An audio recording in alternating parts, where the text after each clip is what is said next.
We're back! Welcome, everyone, to the Real Trekkies Cast, Episode 7. I am your host, Matrixlord212, and I'm with Daniel. What's up, Daniel? Hi. All right, so what we're going to talk about today, me and Daniel are going to go over each of the movies from Star Trek the Motion Picture until Star Trek 6 The Undiscovered Country.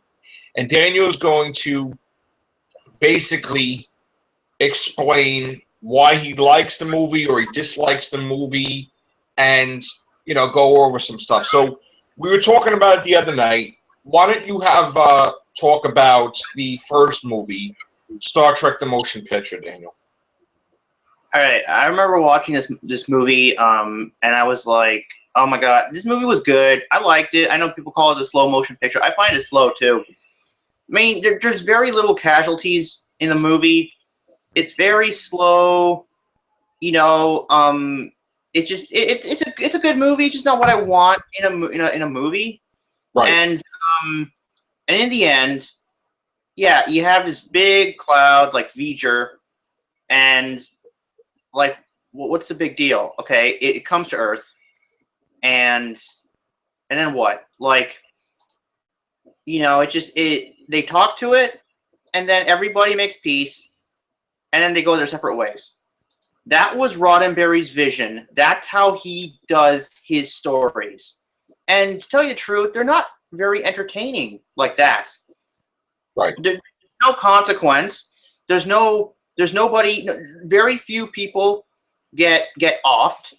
It just doesn't feel interesting. I mean, you look at stuff where Roddenberry had the most control, like the motion picture. We got that, and that was not very good.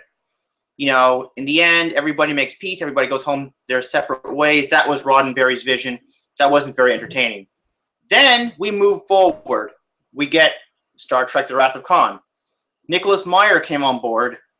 He didn't like the motion picture. He particularly didn't care for the original series. He didn't care for Roddenberry or his vision. He came in and he basically told Roddenberry to fuck off. And he was like, "No, I'm going to make this more of a space battle opera movie, with space battles and good versus evil and all the good stuff that goes with good sci-fi." And Roddenberry went on record as hating the Wrath of Khan, saying, "Oh, I hate the themes of aging and loss. I hate the idea that Khan and Kirk are in mortal combat and they get killed, and Khan gets killed in the end. His whole crew gets killed in the end. Lots of people on on both sides get killed. And most of all, he hated the space battles." And then he wrote a series of angry memos to Nicholas Meyer saying, "Oh, I don't like your Star Trek. This is not my vision," because he didn't like the for example, the uniforms. He thought. Well, let me. I don't want to cut you off. I want to just get my 2 cents on it. Okay. The whole thing, you have to understand, when Star Trek was on the air, it was the 60s. Okay. So when they had Wrath of Khan, all right, it was a whole different era. Okay. And it basically needed a little kick, a little push. You couldn't do the same stuff you did on TV because the audiences were smarter. They wanted more, When I started out, when I was younger, my dad loved Star Trek, and I watched it on TV, and I got to know the characters at a very, very young age, okay? I think it was even before, like, kindergarten. I was just like, I knew who they were, I had a choice when they first had the movie came out, the motion picture, to go see that movie. And it was either that or Godzilla. Obviously, I chose Godzilla. I wasn't technically a Trekkie at that early age. I did like Star Trek, but I wasn't really like into it like my father was. My dad was all excited about seeing Star Trek II: The Wrath of Khan. I wound up seeing. I'm trying to remember if I saw. I think I saw the motion picture somehow. I don't know if it was on TV or whatever. And I thought, okay, this was amazing, you know, fascinating, this stuff, whatever. But when Wrath of Khan came out, that movie made me become a Trekkie. Okay? And I went and started watching it religiously on TV all the time, wherever channel I could find. I think it was channel 11. So that was so monumental, that movie for me, because at the time that was the greatest movie I've ever seen in my life. And there wasn't really that many movies I've seen in my life, but I got because I was really young, but that was very, very exciting. And from that day on, I was officially a Trekkie, you know. So again, it was more Wrath of Khan that got me into it than anything else. But go ahead, continue, Dan. Unmute. Can you continue? You're muted. Yeah. Okay. Yeah. I just muted myself for a second. Yeah. So like exactly. I love. I mean, I watched the crap out of Wrath of Khan. You know, there's like now there's like this collection for like the 50th anniversary. They're preparing for the 50th anniversary. There's like this collection of all the original series movies, and they're all on like a bunch of discs, and they're all together. And I'm debating on getting that because I love the original series movies. I think they were awesome. And but going back to the Wrath of Khan, I love the Wrath of Khan, and I just love Nicholas Meyer. He wanted to do something different. We give a shit if any. He didn't give a shit who hated it. He told whoever hated it, he told him to fuck off. He's like, screw you if you don't like it, get out of here. And yeah, he had the balls to tell Roddenberry to go fuck himself, and I think that was ballsy. I like that move. That was very, very cool and very ballsy, and exactly, I think it was awesome. And I'm so happy Nicholas Meyer is on board for this new series. Oh yes. Because like his experience is only with the movies, not with the TV show. So they're saying this is why he can bring good stuff to the TV series, because his focus, his energies is primarily the movies. So I like that.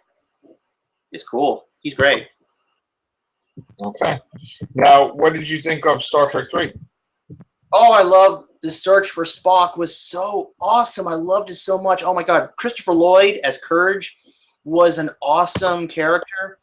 He wasn't as good as Khan, but he was still great. And yeah, just I thought he was good. And that whole thing with like the whole when David and Saavik were on the planet. I think it was Robin Curtis played Saavik. No, Robin, whatever her name, I forgot her name. She played Saavik. I think she was a better actress than Kirstie Alley at playing Saavik, because they got like her, and she was pretty good.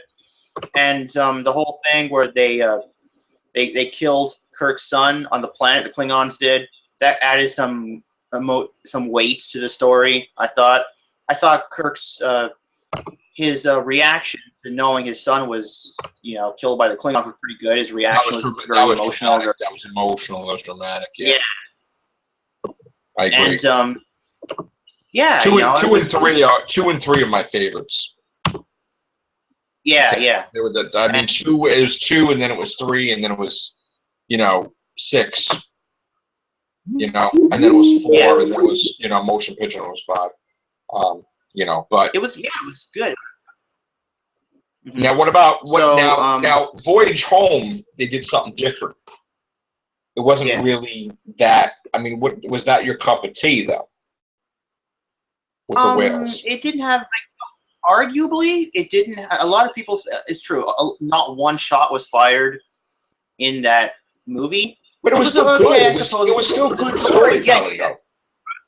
Yeah, it was still good storytelling. I liked liked how they went back, and they kind of slingshot it around the sun.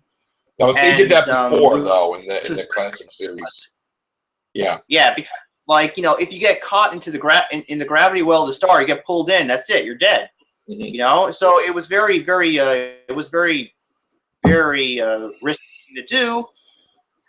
And but they did it, and they got the whales, and it was a good story. It was really good, and yeah, so I liked it. I don't know if this is true, but they said that Star Trek movie made the most money of any original series. Well, before we go into box office numbers, what I heard. let's talk about Star Trek 5. We'll go through each 1 through 6 and talk about it, and then we'll go back with box office numbers. But what I'm saying, yeah, Star Trek 5 was good. I don't know why it gets a bad rap. I liked it. It was a very, very good movie. Although you know how they say they went to the center of the universe, and how long did they take? Do you know how far the center of the universe is? I mean, this is the original series era. They have warp. I think it was 7? the center of the galaxy. The center. Oh yeah, the galaxy. Yeah, center of the galaxy, but it's still freakishly far. I mean, how the heck did they get there from Earth in 30 minutes? It makes no sense, unless Scotty did transwarp modifications to the Enterprise. I guess you can explain it like that. I think the novelization explained it, maybe Scotty did some transwarp modifications to the Enterprise. And people are like, okay, if that's true, then how did the Klingon ship get there? Well, either they hitched a ride, they put a tractor beam on the ship and they hitched a ride, or maybe they scanned those transwarp modifications and made their own version and added it to their ship. But if that's the case, why didn't they take that technology back with them? If they have transwarp, wouldn't the Empire like crazy? They would be crazy. They'd be really advancing the crap out of that technology. They're not like the Federation. Like the Federation gets future technology and then they put it away for the future because you're like, oh my god, this could I never really, when I watched it, I didn't really think of that. I mean, the next time I watch it, I'll look into that, about that whole thing you're talking about we modify the warp core or whatever, Yeah. But I didn't hate it. Because I don't think there was any Star Trek movie that I hated. I don't think Nemesis is kind of close to something that I really didn't like. I think of all the movies, I even like Insurrection better than Nemesis. I really didn't like Nemesis. But that's the next generation I'm talking about. But yeah, so all right, so it wasn't the better of the Star Trek movies. It was probably the worst, but even the worst of that wasn't as bad as some other movies. And then we got Star Trek 6: The Undiscovered Country, which I really loved. Which I love. But first of all, what I was going to say about the sure. number 5 was, I heard some people argue that, that movie kind of made the statement that God didn't exist. Because remember when Kirk said, oh, maybe God isn't out there, maybe he's here, the human heart, which means that's pretty much saying, oh, God doesn't exist. We created him. No, it doesn't. It means that he's, meaning that he's a part of he's a part of us. Not that, it didn't actually mean that. There was a misconception. They all believed in God, but they didn't believe that guy was God, obviously. They didn't believe that you could find him on a planet. It would be something on a different astral plane or, state of being or dimension or whatever, not in space. That was the whole point. Yeah, and I loved that line. What does God need with a starship? That was a good line. So true. What does God need with a starship? And originally that creature was supposed to be Satan. That's what William Shatner wanted to do. He wanted to make that creature Satan. But unfortunately, I don't know. I mean, because of budget restraints and because of time. But he sounded like he was saying that he was in prisons and stuff like that. And, sounded like it. Yeah, just like, and also they wanted to do a whole other thing with like like rock creatures. I read Right. they wanted to get rock creatures, and they wanted to make the much more like. But unfortunately, they ran out of budget. They run out of time, budget, so they made it the way it is, which I liked. I thought it was interesting, and my only regret is they never explained what that thing was. There was a Next Generation book called Q Squared. Did you ever read that book? I heard of it. I don't know if I even own it, to tell you the truth. There was some stuff. I don't remember. Just refresh my memory. Well, it was a book that talked about there was like this war in the Q continuum, and there was this Q called the One. Was Peter David the writer of that? No. Who? Peter David. No, I don't know. I think so. I'm gonna look it up. Yeah. So Zodi was a good book. That was one of my favorites. But yeah. Hold on. So, anyways, yeah, it's just okay. There was like this big war in the continuum, and like a bunch of, I think 3 Qs went up against the One because the One was so powerful, and they didn't destroy him, but they. It was Peter David. It was Peter David. I was right. He wrote that.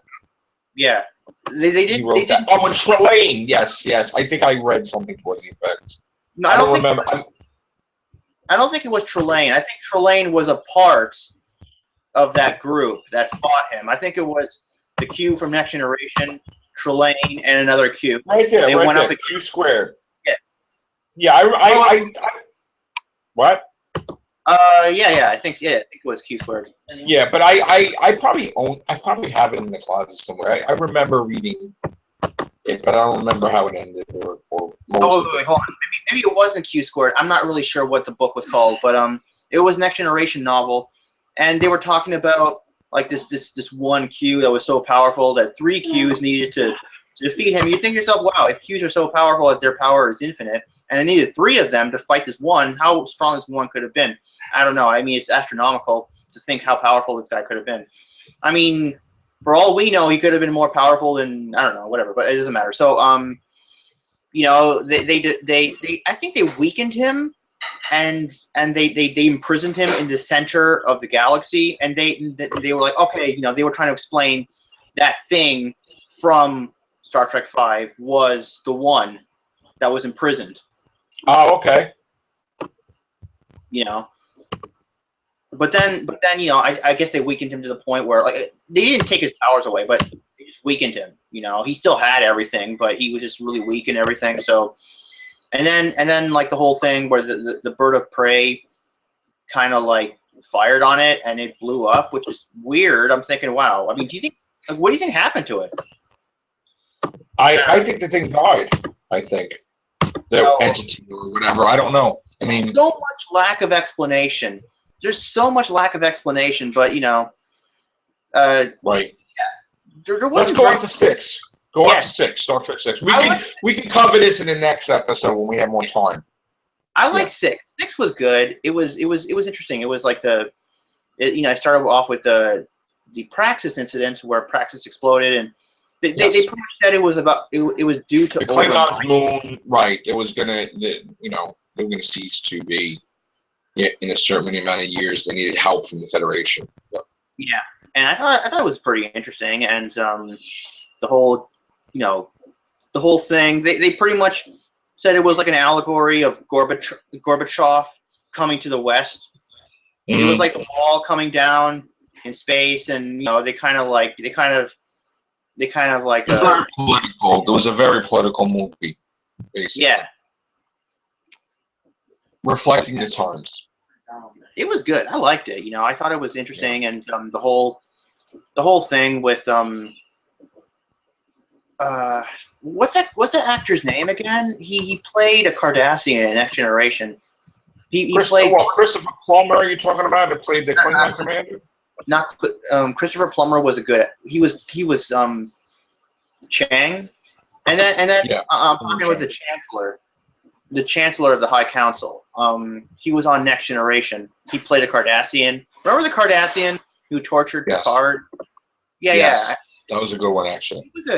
That guy's a good actor. He's a really good actor, and I thought it was interesting, and it was very political, and I mean, they must have had. I think Kirk and McCoy had some real balls to go over there to Klingon. Yeah, the Klingon Chancellor Gorkin was David Warner. Yeah, David Warner. Yeah. He's a good actor.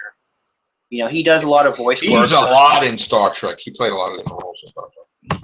Yeah, he was good. Yeah. And that was pretty ballsy of Kirk and McCoy to go on that ship. I'm like, wow, after they supposedly fired on them and you got a bunch of angry Klingons there, I don't know if I would go there. I'd be scared, you know. Because they're just really angry Klingons, and you never know what they might do. They could have just killed them when they materialized. We don't know, and it's pretty scary. They took a risk going there. So yeah, but they wanted to show that they were genuine, and I thought that was pretty brave and ballsy, which is cool. And then they were transferred to Rurapente, which is like this big ice planet. Prison. Yes. My God, did you see how cold it was on that planet? It was cold. It was so cold. I mean, remember that guy that they dropped on the ice? Remember, that guy died in like seconds, man. I mean, how freaking cold could that planet was damn cold, man. So I'm gonna get into the box office if I can, and then we'll go right back into it. Star Trek: The Motion Picture had a budget of $35 million. It did $82,258,456. And we're gonna go right into Wrath of Khan, which had a smaller budget of $11,200,000 and did $70,912,963. So technically, Wrath of Khan was more profitable, I believe, than the motion picture because it was less budget. Star Trek 3: The Search for Spock, they didn't say how much they spent on it, but it made $76,471,046. And Star Trek: The Voyage Home, they didn't say how much the budget was, but that made $109,713,132. So that was the one that made the most money, but the only problem is that because Paramount won't release the budget, we don't know profitability-wise if that was the most profitable, you know? So then we have Star Trek V, The Final Frontier. We don't know what the budget is, but it was $52 million, which was a disappointment. Now, Star Trek VI did $96,888,996 worldwide, but domestically did $74,888,996. So that is the 6 movies from the original crew that we're going to talk about on this segment. And, you know, final thoughts, Daniel, and then I have to go into these other shows that I played. So, yeah. And we'll be back tomorrow with the Real Trekkies 8. Awesome. So yeah, I thought it was I thought they were pretty good. I liked it, and I think there isn't an actual Star Trek movie I actually do not like. I like them all. You know, I think they're very enjoyable to watch, and but my favorite one was Wrath of Khan. You know, and it was good. It was good, and like now going back to number 6, you know, I like the way it ended and everything. I like Sulu. Sulu was like, you know, he had his own ship, you know. I thought it was awesome, you know, and Sulu helped on his like, you know, fighting Chang and everything. Yes. And you know, when I first saw Chang, I thought it was Patrick Stewart that played Chang. No. Really? I mean, when I saw the back, when you know when you look at the back of the box, you see like pictures and stuff. I actually thought it was Patrick Stewart because it looked so much like him. But I'm like, no, it's not. So whatever. I remember getting that at like Cinema One. It was really good movie, and I like the way it ended. It was a really good farewell send off to, you know, Kirk and the original crew and everything. I thought it was cool, and that last reference they did, first star to the right and straight off till morning. That was a Peter Pan reference. I like that. Yes, it was. I kind of showed like, yeah. That, you know, I was listening to a reviewer, and they were like, oh, you know, it was like that reference, it was like they didn't want to grow up. They didn't want to go home. They just wanted to keep on doing their thing and trekking, you know, and with their ship. I thought it was a very, very touching send off. But yeah, then, it sucks that happened because, you know, it's like they really didn't want to give up and retire and all that stuff, you know. So, yeah. but unfortunately, it was being decommissioned, so that's what happened. Yeah. All right, guys, that's it. You got another Real Trekkies cast, a bonus, 2 days, 2 casts. So we're gonna come back tomorrow with the Real Trekkies cast number 8. We had no comments today from the last one. It's too soon. But if we have any comments from these 2 shows, Daniel will read your questions on the air. All right, Daniel, thank you very much. Thank you. Bye, guys. Take care. Bye for now. Bye. Bye.